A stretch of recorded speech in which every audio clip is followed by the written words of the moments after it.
Next on episode 2, season 2 of the Bill Gephardt Show podcast. Some belief systems are unfalsifiable, meaning you can't ever prove them wrong. The opposite is true for science. We're always trying to prove ourselves wrong.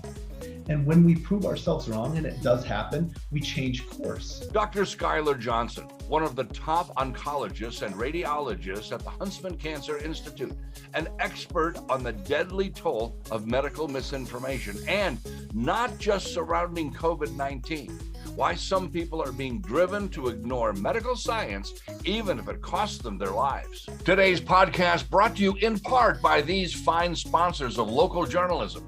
Reams Food Stores, where you can now order online and pick up curbside in Sandy and West Jordan. City Creek Mortgage, where Mortgage Mike says, expect to save money. The attorneys of Robert J. DeBryan Associates. When you're injured, your attorney matters. Steve's Automotive Specialists, hiring the best mechanics in the business and paying top wages to get them. ES Solar, Utah's premier solar electric contractor. Save money now with clean, safe solar power. All Utah Plumbing, Heating, and Air, where owner John Holland and his rock-solid team stand behind their white glove service with the best warranties in the business. Snyder Brothers Meat, Salt Lake Valley's finest full-service meat market, is now delivering. And by special guest sponsor Legacy RV, powered by the Haugen Group.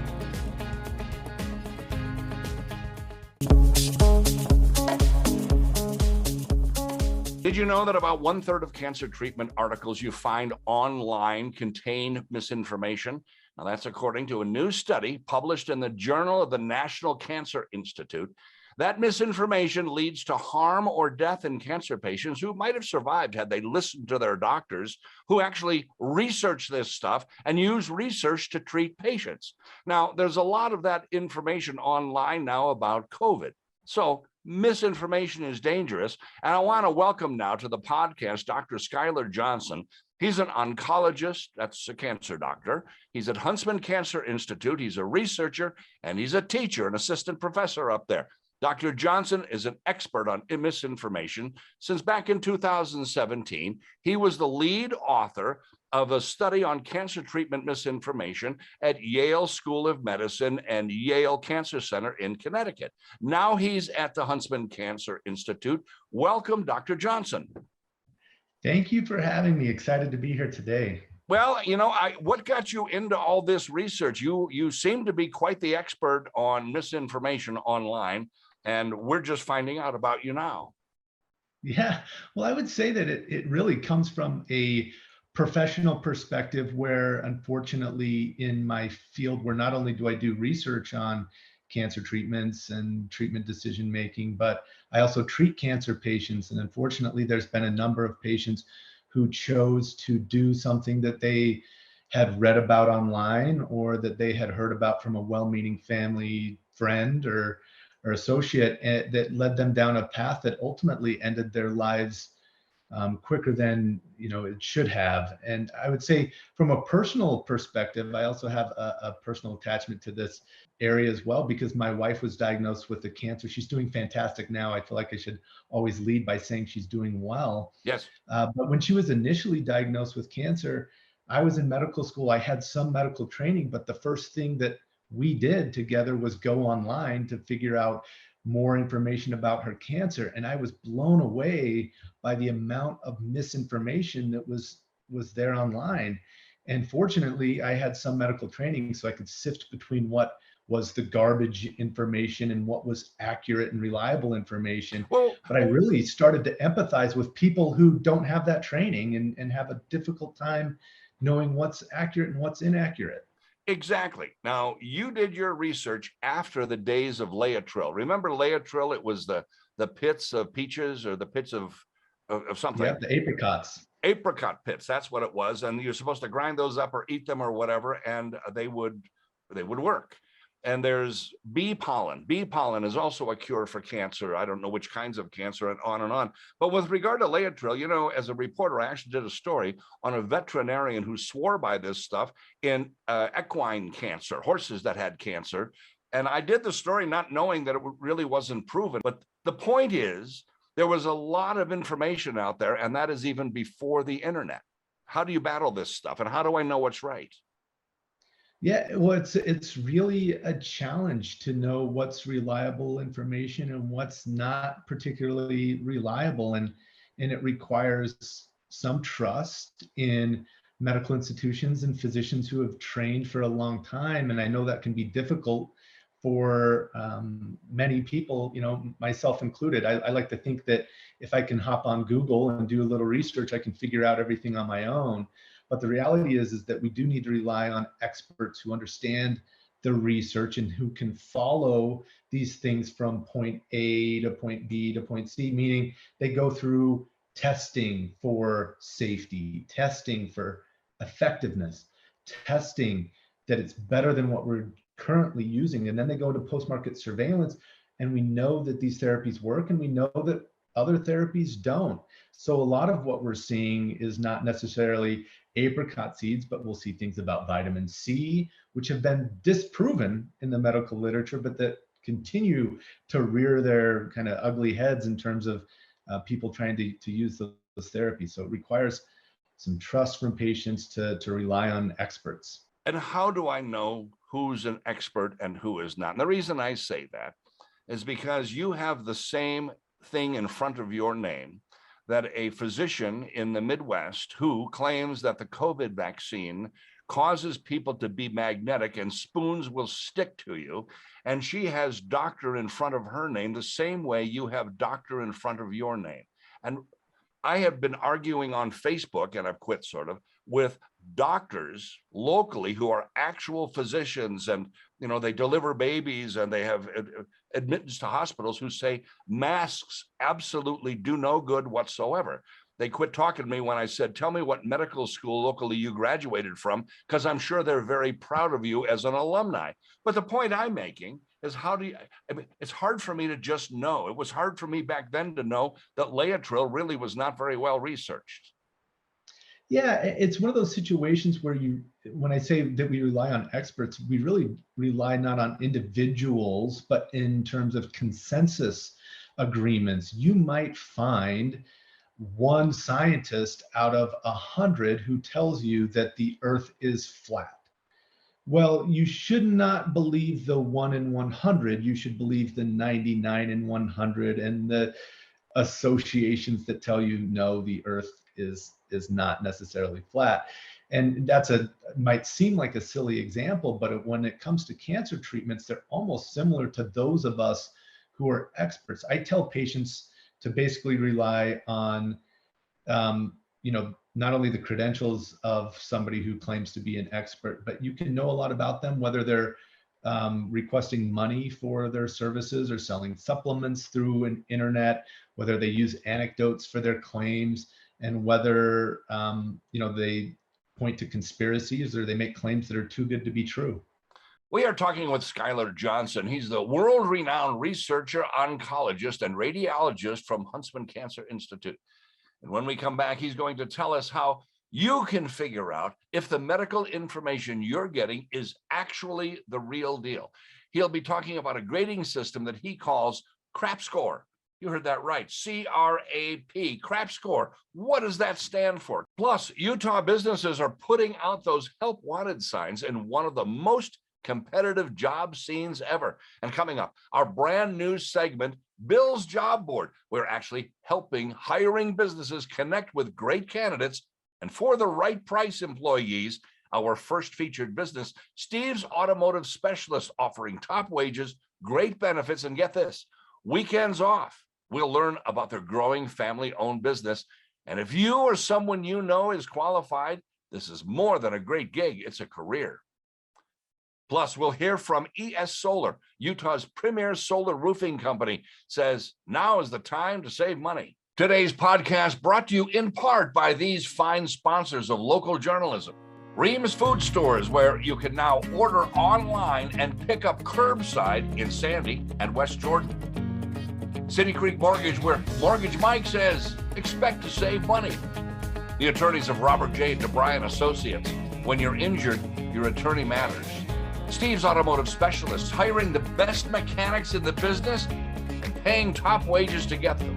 ES Solar, Utah's premier solar electric contractor. Save money now with clean, safe solar power. All Utah Plumbing, Heating, and Air, where owner John Holland and his rock-solid team stand behind their white glove service with the best warranties in the business.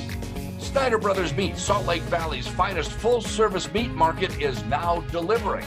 And by special guest sponsor Legacy RV, powered by the Haugen Group.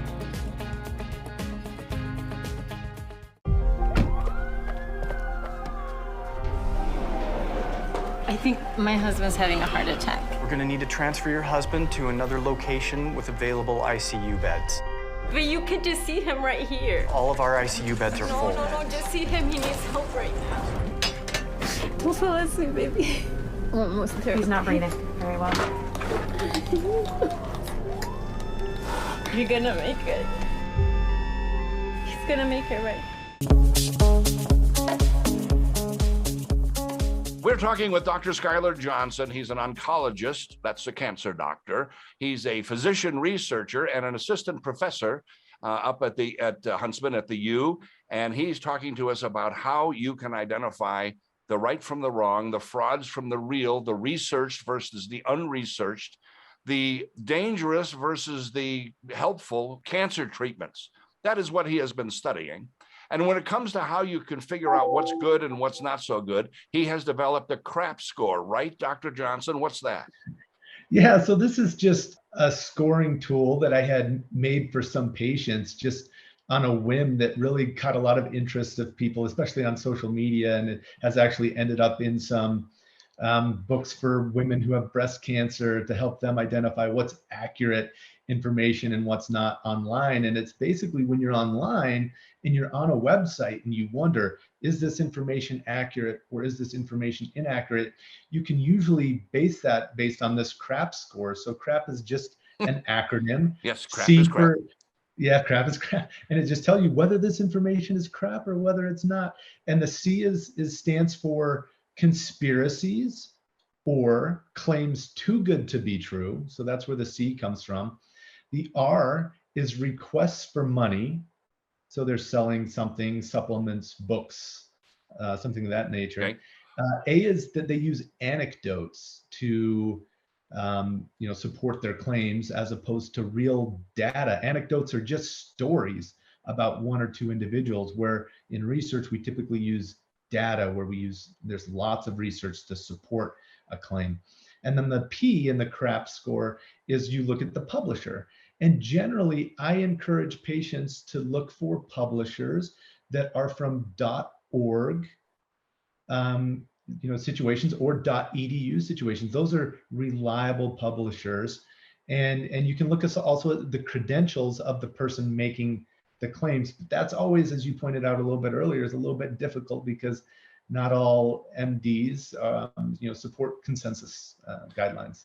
I want to go forward to talk about the how this stuff, your research, and how you're feeling now about all the disinformation about COVID-19, everything from mask wearing to treatments. I'm vaccinated. I know you're vaccinated. I know you're encouraging everybody, who doesn't have a vaccination to get a vaccination. It's about your health, not about politics. But there's a lot of disinformation. I read this morning about hundreds of thousands of people who have died right after getting the COVID-19 shot. That's just not true. And yet it's out there. Wait, what is your feeling about all this stuff? It's really upsetting and it's challenging because, like I said before, I know what it feels like from a personal perspective to go online searching for accurate information and seeing that there's conflicting information. And I think that it's almost human nature when you see conflicting information to kind of just put your hands up and say, I don't know what to do. And so I'm not going to do anything because it's outside of my comfort zone and you don't know who to trust. And that's really the upsetting part of all of this, is that people feel like they don't know who to trust. And I think that we should be doing a better job as scientists and organizations communicating health information to patients and building trust so that they know that COVID, vaccines are effective. Not only are they effective, but they're incredibly safe. I mean, the data is there to support it. Like I had said before, you do initial testing and then you do post-market surveillance. Well, we're doing all of the post-market surveillance and there's nowhere to support that people are being significantly harmed by the vaccine. In fact, the alternative is true. People who are not being vaccinated are being very much harmed by the disease itself. It's unfortunate that we find ourselves in this situation where patients don't know who to trust. They don't.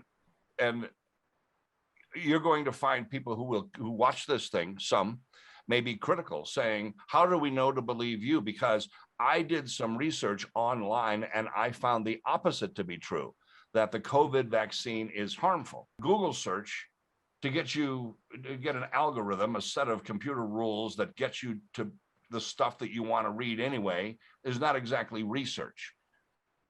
And I'm still trying to figure out from you, as much as you can tell me about how I know it's not snake oil.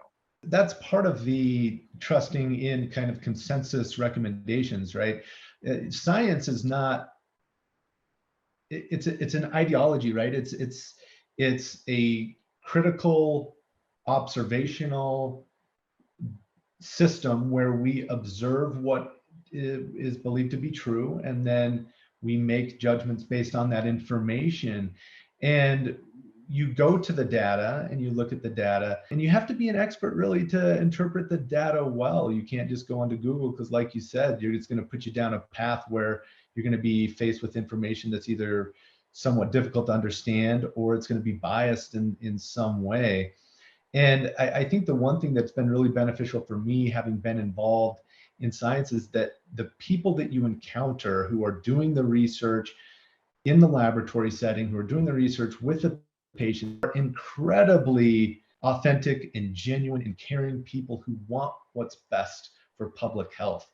And I think that that's one disconnect that some people may have with what's going on in the world of the science. Let me go back now to talk about your research. You took a group of people, from what I read, you took a group of people and you tested them and you followed them. Some were dealing with researched conventional radiation or whatever, however you treat, however you might envision treating cancer, and others went in a different direction. Who were the people and how did you find them and what did you find after following them? Yeah, so this was a national study that was done throughout the United States. It was observational, just like you're kind of driving, where we identified people who had chose to do what would be called alternative cancer treatments or non-traditional cancer treatments. These are things like extreme diets or apricot seeds, the lay trial, or vitamin C infusions, things that are not supported by scientific evidence. And then we looked at people who did do the recommended therapy by their oncologist. And these recommended therapies included chemotherapy or radiation or surgery or some combination of those treatments. And if you look at those two groups and you follow them over the years, depending on the cancer type that a person has, they're almost 6 times more likely to die than people who chose to do the conventionally recommended cancer treatments.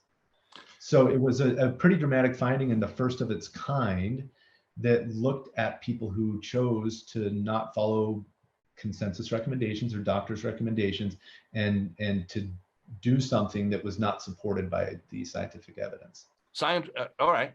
Well, I want to talk about that when we come back. I want to talk about how science works. The COVID-19 vaccine will save American lives if enough people take it. The vaccines were developed quickly and safely because we cut red tape and bureaucracy, not corners. The vaccine is up to 90% effective. No vaccines are 100% effective, but they still work. More than 1 million Utahns have been vaccinated, and we need you to get the vaccine too. Talk to us. Talk to us. Talk to us. Hable con nosotros. Talk to us. We got it, and we want you to get it.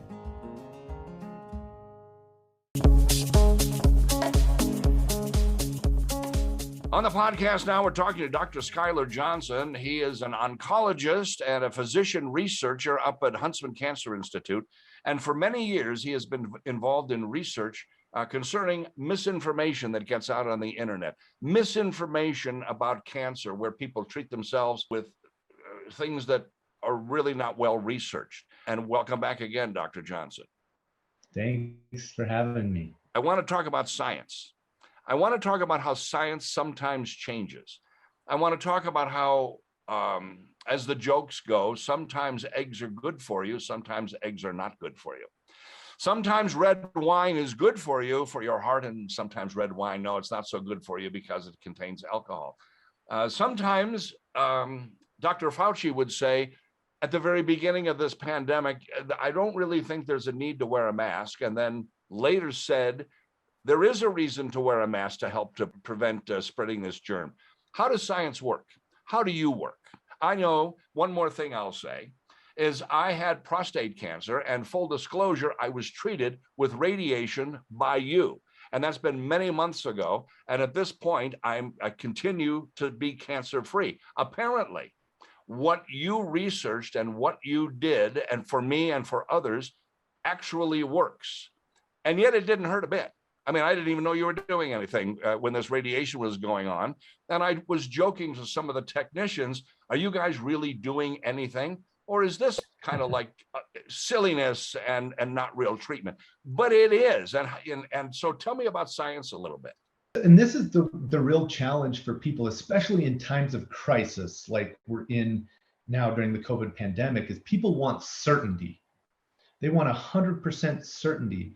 And it's one of the psychological motives that people have when they start to believe in theories that aren't supported by science, is that the uncertainty drives them to certain belief systems that have certainty, that promise certainty, and that gives them reassurance. And so we know that that's true because we've done the psychological studies that show that. But the challenge is that some belief systems are unfalsifiable, meaning you can't ever prove them wrong. The opposite is true for science. We're always trying to prove ourselves wrong. And when we prove ourselves wrong, and it does happen, we change course. And so science is an evolving system where what might not be true initially changes when more evidence presents itself. Early in the days of the pandemic, we did not know a lot of what was going on. We had not done a lot of the laboratory or clinical based mask studies that showed, hey, masks are actually helpful. And this is the challenge where you come into kind of the certainty. People will say, I don't wear a mask because it's not 100% effective. Well, that's true. They're technically right. It's not going to be 100% effective, but it helps. And even if it's 50%, or maybe if it's 60%, or depending on the study, maybe it's only 30%. If you're not wearing your mask right, or you're not, you're touching your face too often. Under certain circumstances, it may not be 100% effective, but it does not mean that it's not effective. Just like the vaccine itself, right? The vaccine may not be 100% effective at keeping somebody out of the hospital. And we know that based on national data. We know that based on Utah-based data, that some people who get the vaccine may still end up getting COVID and may still end up in the hospital. But we know that the rates at which that happens is much lower than the individuals who are unvaccinated. So again, I think certainty is what may drive people to believe in these systems that are not supported by the science, because science is not always certain. We deal in uncertainty. That's just how it works. We're going to be talking to one of your colleagues over there, Dr. Andy Pavia, who he's a virologist. He knows all about the mRNA vaccine that we'll be talking about. And yeah, certainty.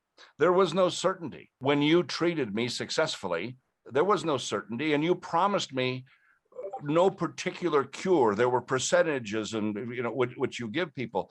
And I suppose if I were someone else, I would go to the internet and find someone who had no idea what they were talking about, who would promise absolute certainty, might even get me to fly to Mexico and give them tens of thousands of dollars for that kind of certainty. And I guess that's what you're fighting as a guy of science, as a cancer doctor. Right. Yeah, and it is really challenging because it sounds, like I said, kind of the crap score. One of the C is claims too good to be true. And what happens is people are promised no side effects. They're promised 100% chance of cure. And though that sounds fantastic, especially when you come to see me and I say, you're probably going to have some side effects, and here's what they are. And it's not 100% effective. It's only 85% effective. And so we talk in these terms where there's uncertainty, and that can be disconcerting to somebody who wants 100% cure and no side effects. I And want to unfortunately are caught up in, situations where unscrupulous individuals will take advantage of them. and we can detect that with the CRAP score. We can detect that Exactly. with Dr. Skyler Johnson's CRAP score. So let's Yeah. put the CRAP score, CRAP score, up against ivermectin.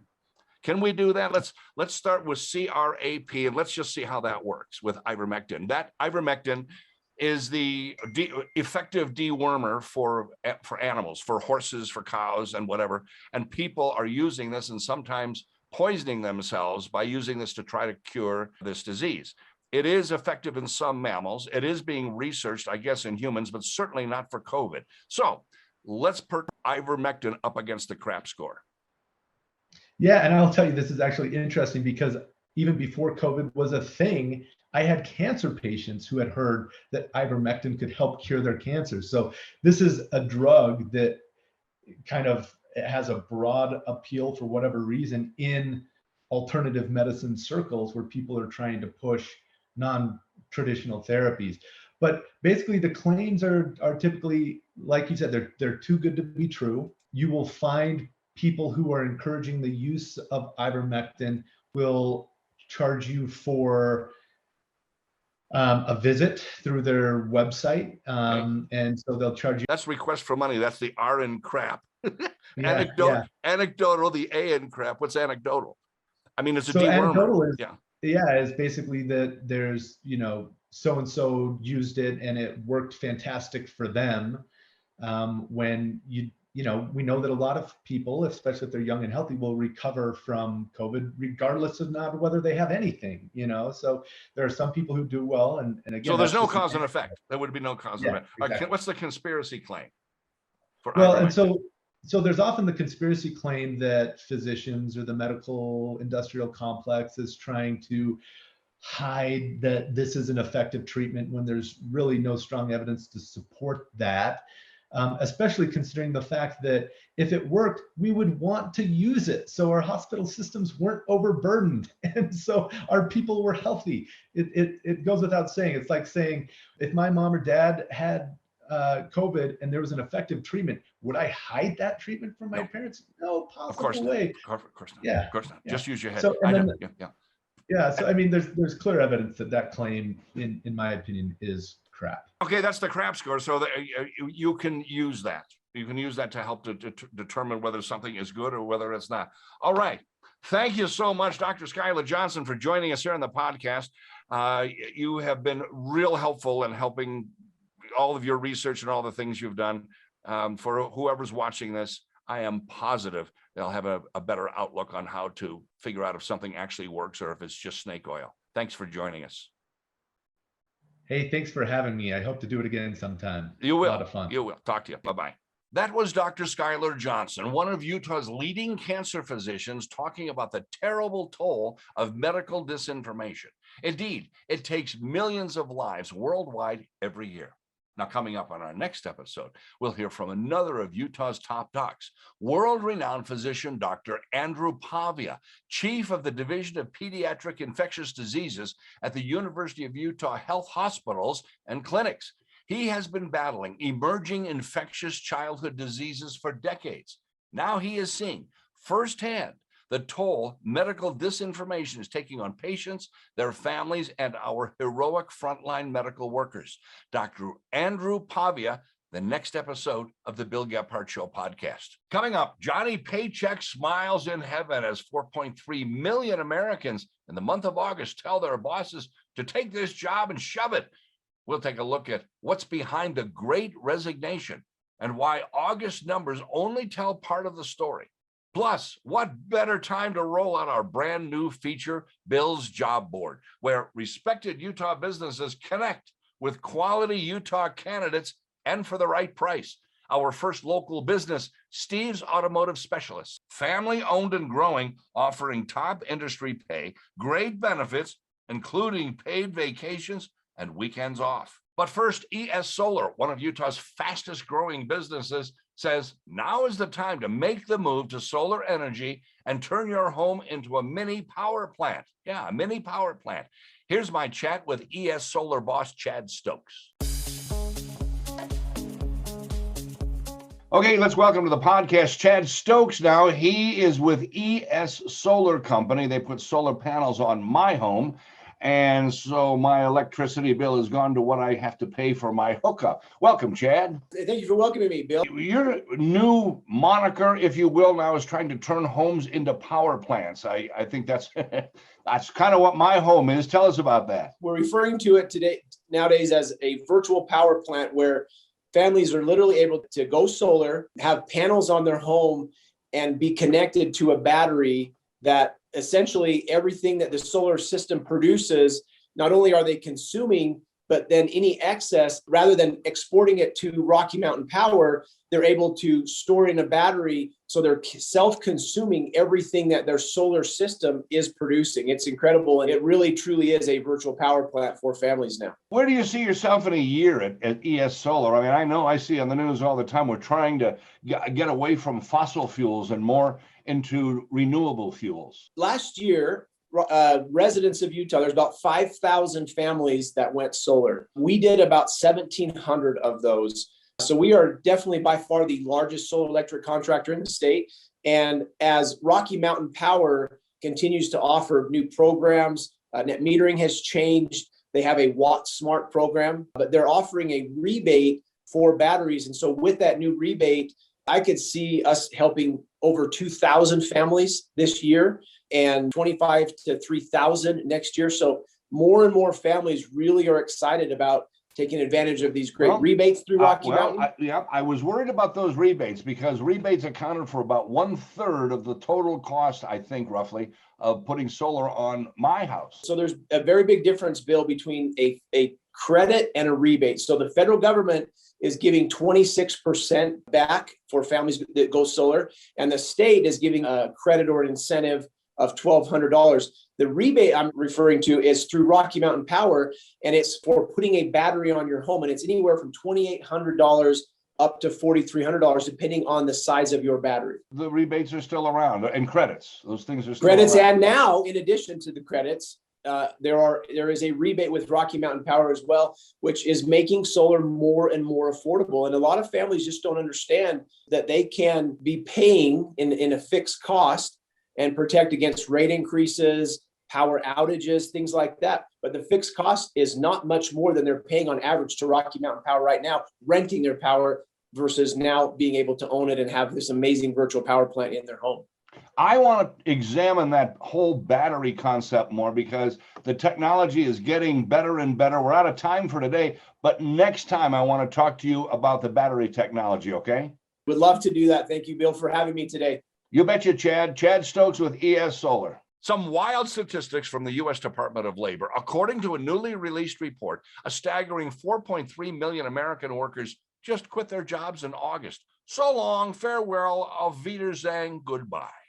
Retail and hospitality industry workers led that mass exodus, many kissing off their grand opportunities to grind it out for low-wage gigs, often with long hours and few, if any, benefits. The seismic shift, dubbed the Great Resignation, is even bigger if you go back as far as April, because according to the Labor Department, the number of Americans who have taken a walk since then number around 20 million. The experts say most of the workers have simply decided to reevaluate their lives in face of the COVID crisis. Here in Utah, Steve's Automotive Specialist is looking for qualified help. In our very first edition of Bill's Job Board Now, founder, owner, operator Steve Smith talks about the advantage of joining a family-owned business. He says by offering top industry wages and great benefits, they're offering more than a job, they're offering a career. Well, I want to welcome to the podcast now Steve Smith. He is the newest sponsor for Gephardt Daily and for this podcast. He's the founder of Steve's Automotive Specialist. Welcome, Steve. Thank you, Bill. Good to be here. Now, How did you get going and all? I want to talk about the expansion of your stores. You've got several of them now where you do this stuff. How did it get going, and how did this expansion take place? You must be successful to do that. Well, it all started years and years ago. It started in a Texaco service station on 39th South and 2300 East. We moved in there in October of 1977. We were there for many years, and we actually added on to the station. We got rid of the gasoline, and actually Texaco moved out, and we just focused on repair work. Then Olympus High School was right next door, and they decided they wanted to expand the school, so they bought us out, and we moved down the street closer to the freeway on 2809 South. And actually, that was an old Texaco service station also, but we totally remodeled it, added bays, so there's 10 bays in there, and business really took off. You know, we do a lot of work that other shops don't do. We specialize in pretty much bumper to bumper. If you bring your car into us, we take care of everything, so you don't have to go 15 different places to get your car repaired. And you've expanded. I mean, you're not just at one store anymore. Yeah, one shop. Exactly. And because of that, we got so busy that we decided, well, and here's an interesting thing. I have 5 sons, and as they started growing up, they wanted to be part of the business. And there's different areas, you know, the bookkeeping part, and some of them were mechanics and technicians, and so they all wanted to be part of it. So we needed to grow in order for that to happen. So an opportunity came up for a location in Sandy, so we opened that up. It went really well, and then we had an opportunity. One of my sons lives in Brigham City, and so an opportunity came up in Clearfield, and he wasn't in the business at that time, and so he wanted to, and so we decided we'd take that one and let him run that store in Clearfield. So that was our 3rd store. And then we had another opportunity down in Orem, a really nice shop down there that we remodeled and opened it up last March. And then that was our 4th store. Okay, 4th son. Yeah. Yeah, 4th son, 4th store, yeah. And then we have an opportunity. We're opening another one on the 5th of April in Hyde Park. In Logan. Yes, right next to Logan, and it'll be opening up on April 5th. Well, you know what I really like, if I may be so bold, is if you take your car in there, you guys take pictures of the car and then send it to me to let me know the progress and on and on. I kind of like that idea. How'd you come up with that idea? Well, I like the idea too, because most people, you know, you call them up on the phone and say, this is wrong. They have no idea what you're talking about. But we have a company that specializes in that, being able to take the photos, gives a good description of what's wrong with the car, so they can actually see it without coming down to the shop and looking at it. No, but you know what else? That's true. That's true from a diagnostic standpoint, or what I might or might not need. But also, when you close the shop for the day, if my car is still there, you take pictures of it and let me know the progress of my car. I think that's fun. Yes, frankly. yes. And sometimes we take pictures of, you wouldn't believe what you have to do to some car just to change a spark plug. we take pictures and show people all the parts that have to come off. I want to get into that, and I want to get into, because you've got a thing now where you're looking for the very best mechanic in town, and you're willing to pay for it. But before we get into that, I want to go back to 1977. In 1977, I had a 66 Plymouth Valiant, and it was 6 cylinders that you could open the hood up, and it was right there. And I got into a rainstorm in Toronto one day, and my car completely stalled.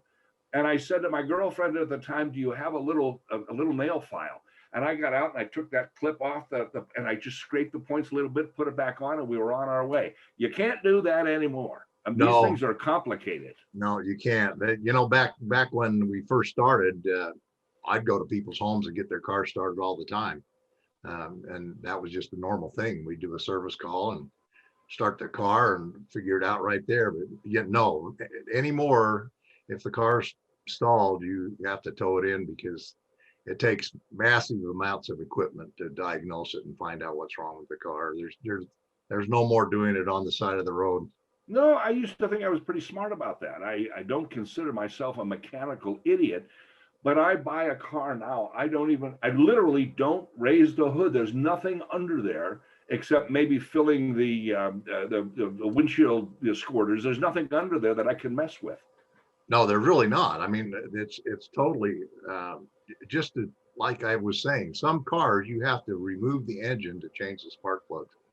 That's how they've built these things now. And so it's a totally different thing, and everything's computerized. So it takes massive amounts of technology and equipment to diagnose and repair these new cars. All right, what about you guys? You're looking for the very best. Apparently you're having a hard time always finding a good mechanic, but you, in your stores, your 5 stores, you're looking for the very best and you're willing to pay for it. What's that mean? Well, basically, there's a lot of people that are good with their hands. They can change parts, but the diagnostic part of these new cars is totally different. And there's not a lot of people going into the repair business anymore because, quite honestly, they can get paid big money to go into computer diagnostics and things like that, rather than all the work. Fixing cars is not easy to begin with. Then you've got to be really smart nowadays to be able to do it, to follow the flow charts, use the computers, and do all those things. So our whole goal is to hire the best of the best, and that's what we do. We like our technicians to all be certified. They go through training. We have monthly training that they're required to take. Oh, really? Right there at the shop, you have monthly training? Yes, it's computerized. There's training they do online from all the major companies have online training, and we require them to do that as part of their job. And to get the best, there are really good technicians out there, but you have to pay them. You have to pay them good to do that. And there's some other benefits. It's not just pay. No, we have our stores. We decided a lot of stores are open on Saturday, and we decided rather than do that, because our technicians have lives too. You know, they want to go out and go fishing with their family on the weekends and those kind of things. So we did a couple of things. We have loaner cars for cars that we have to keep over the weekend so that we don't leave our customers stranded, so they can do that, and we give our employees weekends off, and I think that's really important. And then of course we have all the vacations and other benefits, health insurance, and those kind of things for our employees. Well, that sounds like if you're the best, that's a good place to go. But you know what? If you don't get the best, are you looking for some potential? Are you willing to train? Yes, actually, you know, I'm glad you brought that up. We've got 3 technicians right now that started out just wanting to be a technician. And so what we do is when we bring them in, we have them work with one of our master technicians, and they're kind of a helper. And then they start learning, and then they progress. We've got 3 of them now that have been with us for 3 years, and they're some of our best technicians. They've learned the program, they've taken all the training.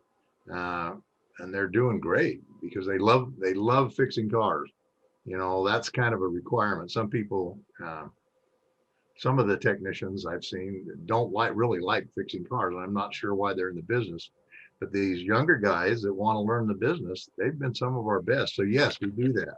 We have an apprentice program that takes them right through, sets goals for them, and moves them right through the process.